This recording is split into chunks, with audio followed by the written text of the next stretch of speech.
Okay, it is morning. We have last night's bread mix that we folded 3 or 4 times. I don't know if Brian did the 4th fold or not. It's nice and full, very bubbly, smells amazing. It's important. If your sourdough starts to smell like acetone, you want to give it several feeds twice a day for a few days until it stops smelling like acetone. This is our pizza dough from last night. Also got huge, started huge, got even huger. We're gonna put that aside for now. And this is our leftover starter from our last recipe. So it's grown significantly, and we will come back to that later. We're gonna start by shaping our loaves out of this bread. We're gonna start here. We need proofing baskets, very important. I have yet to find any substitute that actually works.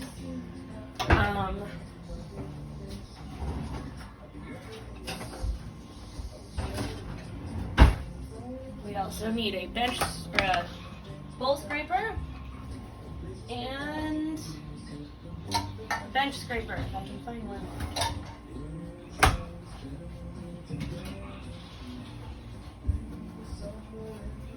Bench scraper.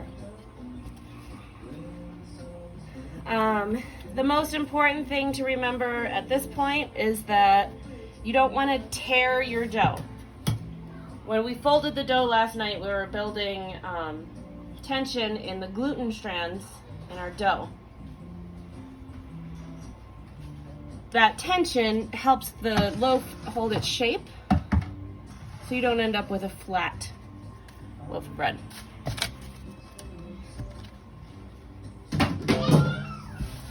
So first we're gonna put a ton of flour out. I feel like I should make this.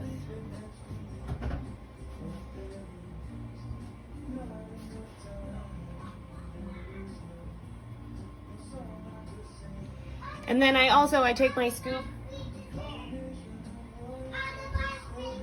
and I keep another little thing of flour over here. I keep my flour in a 5-gallon bucket. It's more of a mental thing so that I'm not trying to ration out flour while I'm using it. I'm not afraid to use as much as I need, which is a little gluttonous perhaps, but it works.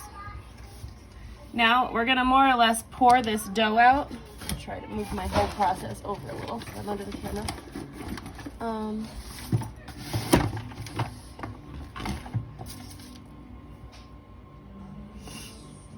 So we say pour because it's very wet dough, which is good. That's what we want. We want a very wet dough. And yes, I know it's tearing here, but you'll see what I mean in a minute by not tearing it. Okay, so we've scraped it all out of the bowl. We don't need this anymore. And now we have kind of a oblong blob. I coat the top of that with more flour, and then I kind of shape it into more or less a log that I feel confident cutting pretty close to in half. And then I use the bench scraper to cut it. Cutting the gluten strands doesn't weaken them, tearing them does. That's why you cut it. And then this is not the way you're supposed to do it, but this is how I form a bowl. It works better for me. I haven't mastered the pulling method down the counter, and this has always worked great for me. So start by folding it in thirds in both directions. And you already have a much tighter mass here. And then I actually pull around from the bottom to create even more tension. And it starts to look a little bit like a Chinese dumpling maybe.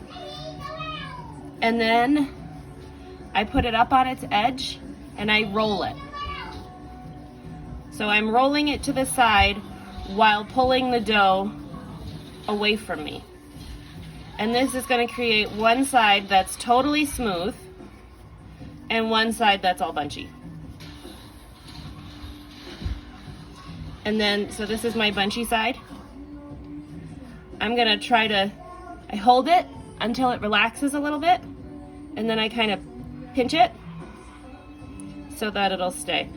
Because what I want to do, ideally, is I want to put that smooth side, see, here's my proofing basket. I want to put that smooth side down so I get this cool coil pattern on my loaf.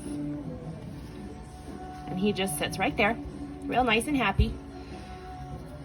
I don't know why I said that. Oh, and then do the same thing over here. And I'm not pulling it far enough or hard enough to tear it underneath when I do that. That's important. I just skipped my dumpling step because this dough doesn't feel like it needs any extra tension. It's not real flopsy. It's pretty firm on its own. I'm letting it relax for a minute, and then I'm gonna pinch up this side. And then it goes in here.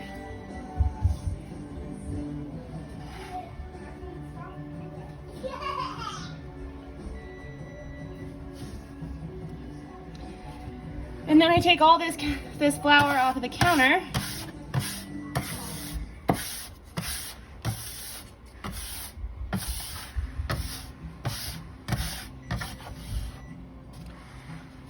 And I sprinkle it over the top of my loaves. And now, according to my recipe, these loaves get to sit in their proofing baskets for 4 hours. I don't usually let them sit that long because my kitchen tends to be a little warm. And if they overproof, then they start to tear on their own because they're going too fast. And then it just makes for a weaker loaf. They're basically plastic hairnets that I got at the Dollar Tree. And I reuse them. These are probably a couple years old. That's probably gross. And that's what I cover my proofing baskets with.